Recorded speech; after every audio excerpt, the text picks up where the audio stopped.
Jalen's play, because no matter what social media I go on or anything, even ESPN, I've seen each one rerun hundreds and hundreds of times, definitely. More importantly, how many times when you did the radio interview after and they had to bleep out what you said, anybody give me a hard time on that? Probably my parents the most. They like me to try to represent the family as best I can, and that was a little bit of my emotion taking over, but it's always fun when it comes to talking about that moment, even if it is some of the kind of crazy moments that happened afterwards. Talk about the trajectory of your career too. I mean, as a freshman, you're out there in a big, Rose Bowl season.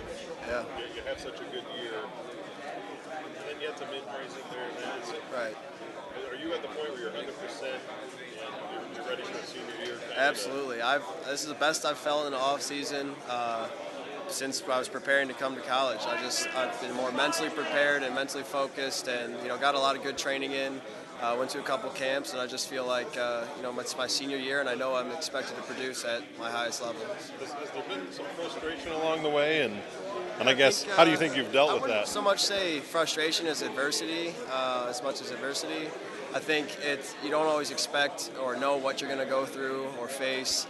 But when it's come to my kicking game, there's been games where I've really wanted a couple kicks back, and you just gotta put those behind you. And I think mentally I've gotten stronger throughout all that experience. And I think it's one thing leads to the next, and now it's my senior year, and I got to use all my experience to help perform this year. You kind of just chalk a lot of that up as the life as a kicker.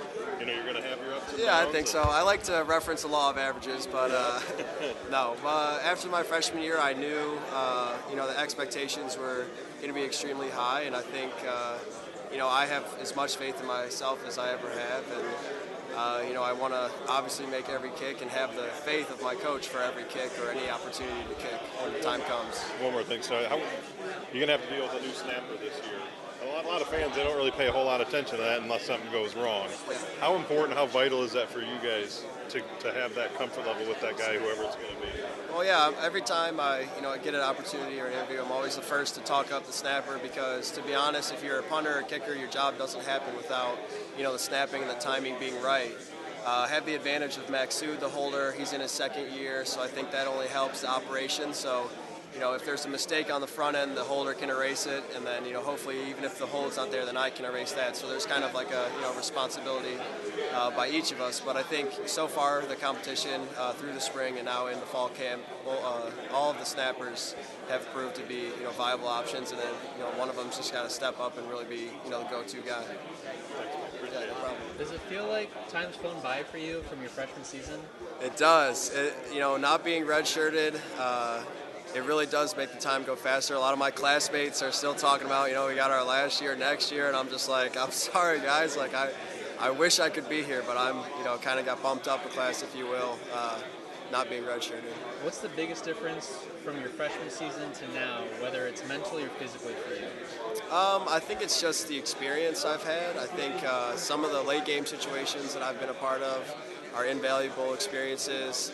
And then physically, I mean, if you're in the Coach Manny program for 3.5 years, it's pretty hard not to make some improvements. So I feel like physically I'm, as well or as good as I have been in a long time. So it's definitely good. What's the typical day like for you in training camp? What do you do?